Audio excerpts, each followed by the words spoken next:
I need to get something off my chest. I don't like this set symbol at all. This race flag caricature thing that is going to tell us that cards are from Aether Drift. I don't think I'm alone in that either. People, when I post about this on social medias and similar with an image, they thought I was trolling. They thought it was fan-made. They thought I'd made a mock-up to make a punchline to a joke, but unfortunately the punchline to the joke is, this is the future of Magic. Now, before I really get into this, I want to be very, very clear that I've always been a proponent and a positive voice in talking about Magic engaging with genre.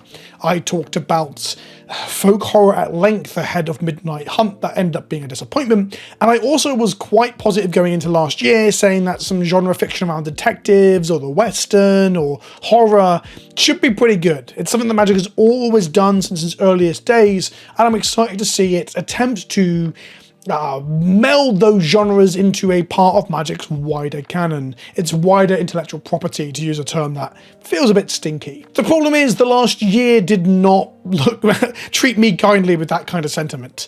The last year we just got, well, for lack of a better term, beach episodes. For those of you that aren't in the know of that, they are episodes of TV shows or animes where the characters just go to the beach, and they're often light-hearted reprieves. They are mildly irreverent. They are just a bit of brevity against the serious backdrop of the rest of the show. The problem with Magic at the moment is that there isn't a rest of the show. The entire thing is beach episodes. The entire thing is genre-hopping caricatures of popular media. I am a huge fan of the steampunk elements of Kaladesh, even if there are criticisms around the cultural appropriation or use of a culture without the correct cultural consultants. And I'm a big fan of the gothic horror of Innistrad, especially the first 2 times that we went there as well. I think they're rather great, all things considered. Before we get too far into the video, I almost missed and forgot about this, but if you are looking to buy cards from the last year or even the distant past, or foundations, that's sealed product or singles, go to coolstuffinc.com, use the code Kenobi at checkout, get 5% off your order, and it helps support the show, and you will get a Vince vs. the Orc Armies of Darkness token in your order while stocks last. Go to coolstuffinc.com, 5% off your order, use code Kenobi, and it helps to support the show. And if you really want to directly support the show, Patreon. You can go to patreon.com/PleasantKenobi, link in the description, both are linked in the description. And for $2 a month, I'll call you a cunt on my Discord server. There you go, there's a promise. So I have been a fan and continue to be a fan of Magic the Gathering using other genres as part of its pastiche, its setup. Magic itself is often using colloquial shorthand of genre conventions and tropes, because telling a story or explaining a theme or evoking an idea through a medium of card game often requires some sort of shorthand. It's much easier to evoke a story we already know than tell a story of a wholestead within the cards. If anything, the latter of those two things, the telling the story wholesale through cards, is very, very difficult. It's why the early days of Magic's lore and canon is often seen as a bit nebulous and difficult to really decipher, because a lot of people didn't read the novels. They just assimilated the story secondhand through the cards. So I don't think Magic is in the wrong for using shorthand, for using reference, for using the intercontextual web in which we all consume media to tell its stories or evoke its themes. The problem that I find with this bloody race flag and the last year of Magic, and the year going on as well, is that everything in Magic feels like a soft, no edges, irreverent brevity fest. There doesn't feel like there's any really serious stakes. What happened to All Will Be One into the mass invasion of the multiverse? What happened to War of the Spark? I don't feel like we're culminating towards any major arc that can probably make us feel disappointed in its resolution, but at least it fucking tried. Is that coming? Are we getting that thing? I think that Tarkir might be the light in the darkness for this. I think Tarkir might feel like a conventional, traditional Magic set in the sense that it takes itself at least mildly seriously. There were serious elements to Call of Mana, to Duskmourn, to Thunder Junction, but they seemed pushed out in the crowded, referential, remember berries things of here are characters you know, but they're wearing fucking fedoras or cowboy hats. And to be very clear, I think Bloomburrow was the glimmer of hope in the last year, but I think it's because I'm just not familiar with the source material with which it is making fun, or making fun's a hard or harsh term. I'm not familiar with the source material it is referencing, and that's why I don't feel like it's derivative, to use a term that seems very harsh, but honestly true. And I really like Dustmourn. I really think a lot of Dustmourn is evocative in the kind of way that I remember Magic being. I think a lot of the edgier, darker stuff in Dustmourn is really good. Valgavoth as a design and as a concept is wonderful. The problem is, I do think Dustmourn was diminished. It's in many ways, it's greater than the sum of its parts, to take a phrase that we all understand. I think there are parts of it that are really, really good, but when they culminate together, I guess it's the opposite actually. It's worse than the sum of its parts. Like, I think parts of it are good. Valgavoth, Demon Design, Glimmers, this idea that a plane has been taken over and people have these like enchantment versions of things that they remember that bring them hope.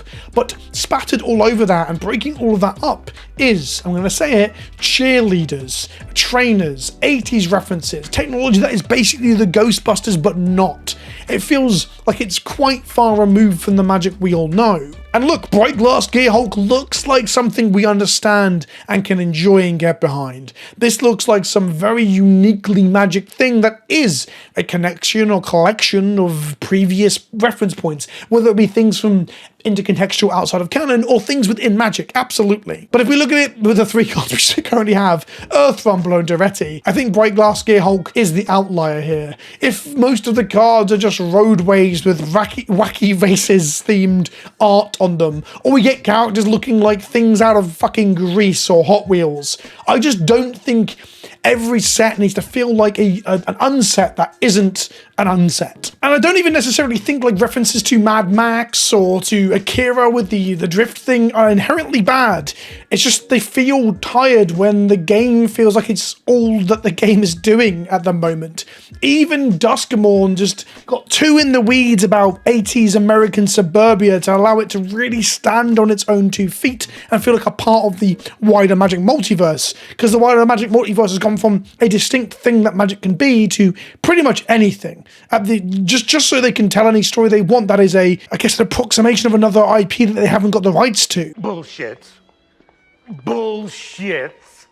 Derivative. Anyway, back to the old unset thing. I've not been that quiet about the fact that I didn't enjoy the last unset. It just didn't gel with me. I thought it was going to. I like the idea of space and shit like that. But ultimately, the humor often falls flat for me. I guess what I want from Magic is something a little bit more serious. And I'm not a very serious person. I fuck about and joke all the time. But I don't want every single set to feel like that the Wizards won't allow certain individuals at the company to make an unset, so every other set that they have any sort of inkling or touch upon is an unset for a good portion of it, whether it be outwardly, brevity jokes dotted quite commonly throughout the set, or just everything having this thin veneer of irony that doesn't feel like it's its own world. It feels like a joke at the expense of Magic referencing real world stuff. And this is a bit of a shift for me, like I said. I really like the idea of Magic exploring genres. That is the thing that Magic has always done.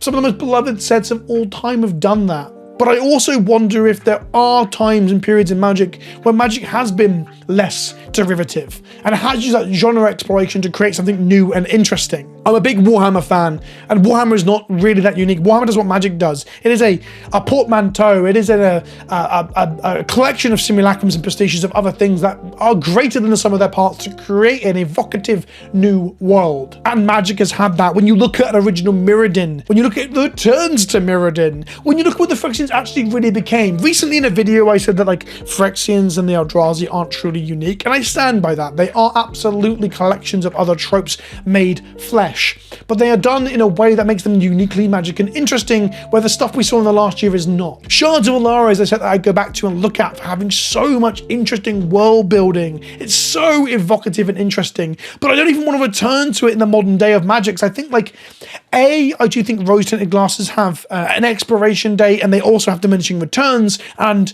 let me tell you a quick story. I went back and played Shemnu for the first time a few years ago on the HD re-release, and I was very excited because Shemnu on the Dreamcast was magical. It was in a time when QuickTime events weren't tired, and having locked timings on the clock of your console events were really, really interesting as a thing. Having to wait around in the street for a bar to open was just wildly interesting as a mechanic. Fast forward to now, none of this stuff is new, and some of it feels really, really tired and time wasting. And going back to playing Shenmue, in a way, the cracks and the issues that it has, the way it aged, was glossed over in my mind via rose-tinted glasses. Going back to Shenmue absolutely ruined that. It kind of ruined the memory of Shenmue, and I regret doing it. It actually made me reassess my relationship with HD remasters and remakes in the modern day. It makes me, what's the word I'm looking for? Apprehensive, careful about diving into them like I once did. And whilst a Shards remastered, where they just re-released it with a few extra cards and some tweaks to the limited environment,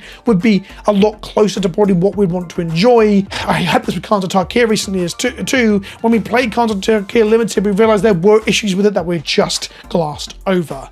So that would be not as good. But returning to Shards in the current design ethos and showing us what Esper looks like now, and they're just wearing funny hats because they've slapped over, I don't know, a Shogun samurai theming or some dog shit, I really would not like that. It would both be disrespectful to an entire real world culture, it'd also be disrespectful to the memory and the history of the game. I don't regret saying in the recent video that I think Magic's canon and IP is just not as strong as people think it is, but I think it was stronger at some point.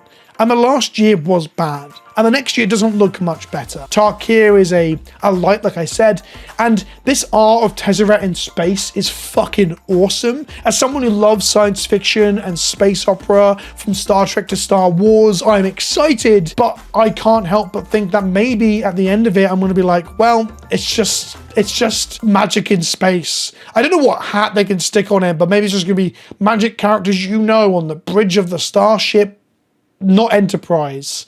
And I think I'm tired of that now. I want to feel some newness and some freshness. The new planes that we made recently, Bloomburrow was wonderful. I don't know if that's because I'm not familiar with the source material, but Thunder Junction was not wonderful.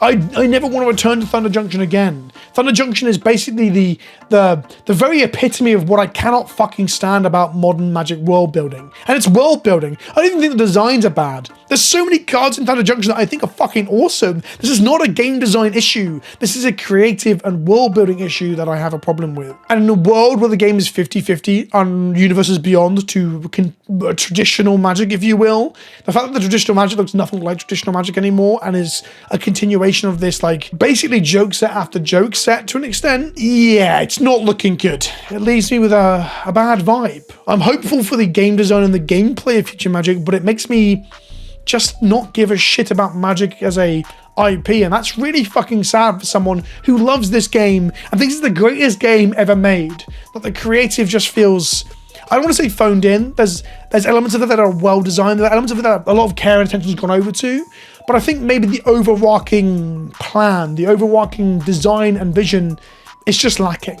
I think that's where the fault is. The micro is fine, the macro is wonky and bad. Let me know what you think in the comment section below. Sorry, this was a hastily edited video today. My daughter is out of nursery for the day, so I've got finite time to get this finished and out.